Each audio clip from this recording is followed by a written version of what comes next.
जनहित में काम करें, जनता की आवाज बने, तो वो कम लोग मिलता है। उसी में से कॉलेश्वर जी जो थे, सदर कॉलेश्वर जी, जो अधिकारियों से डरते नहीं थे, और इसी का परिणाम हुआ जो स्वागत हुए, जीवन चली गई।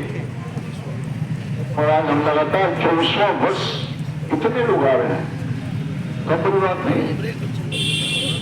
24 साल से लगातार उनको याद कर रहे हैं कि उनके पर मालार्पण कर रहे हैं, और इतनी भारी संख्या में प्रमुख नागरिक लोग आ रहे हैं, हम लोग तक पाते लोग।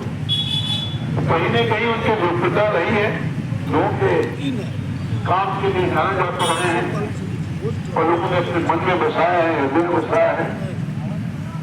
तो कौन संदेश देता है कि कार्य दिवस को याद करते हुए वैसा वाला व्यक्तित्व बनिए, वैसा हवा को जो अपने लिए कम, लोगों के लिए ज्यादा सोचे। और हम सब लोगों को जो सामाजिक कार्यकर्ता है, जो डिफरेंट पार्टी से लोग बैठे हैं, सब लोगों को ये बहुत काम करनी चाहिए। कार्यकर्ता वो विभिन्न सामाजिक जीवन में संघर्ष करके निकलता है, और बहुत संघर्ष के बाद आगे बढ़ता है। ये बहुत कष्टों वाला काम है भाई। जो राजनीतिक पार्टी के कार्यकर्ता या नेता होता है, कुछ लोगों की वजह से बदनाम हो गए हैं, पर आपके ऐसे संघर्षशील और ईमानदार कर्मठ बहादुर व्यक्तित्व है जिसने जनता के हित के लिए संघर्ष करके अपनी जान भी गंवाने का काम।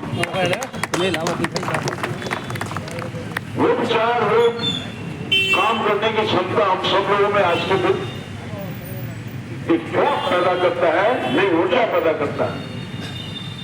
वो आगे बढ़ता है, आगे बढ़ने से कोई रुकता भी नहीं। कॉलेजों में वो अपने विचारों से, अपने काम से इतने ज्यादा लोकप्रिय थे कि जब उनकी मृत्यु हुई, शहादत हुए, हजारों हजार लोग आए थे। वोट जाम हुआ, संघर्ष हुआ, लंबा संघर्ष हुआ, बहुत सारी बातें हैं।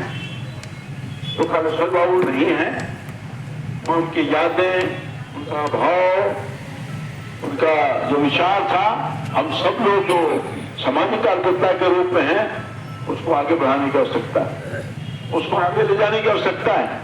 तभी ऐसे श्रद्धांजलि सभा का मतलब होगा। अनुकरणीय थे, तो आइए हम सब लोग संकल्प करके जाएं, उनके विचारों को लेकर के हम सब लोग सामाजिक कार्यकर्ता आगे ले जाएंगे, और जनहित के में कोई समझौता नहीं करेंगे।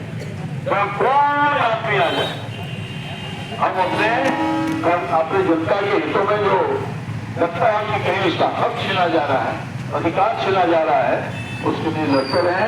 यही हमको लगता है कि आज के सच्ची श्रद्धांजलि सभा में एक संकल्प लेके जाए। मुझे दूसरे कार्यक्रम में जाना है, जिसको मैं माफी के साथ कई लोगों को बोलना था, और हम तो मुझको बोलना था, चूंकि मैं मुख्य हूँ, मगर संत मुझे जाना पड़ रहा है। कई बैठके हैं, कई अधिकारियों को मैंने बुलाया है, और किसानों का बड़ा दायित्व मुझको मिला है।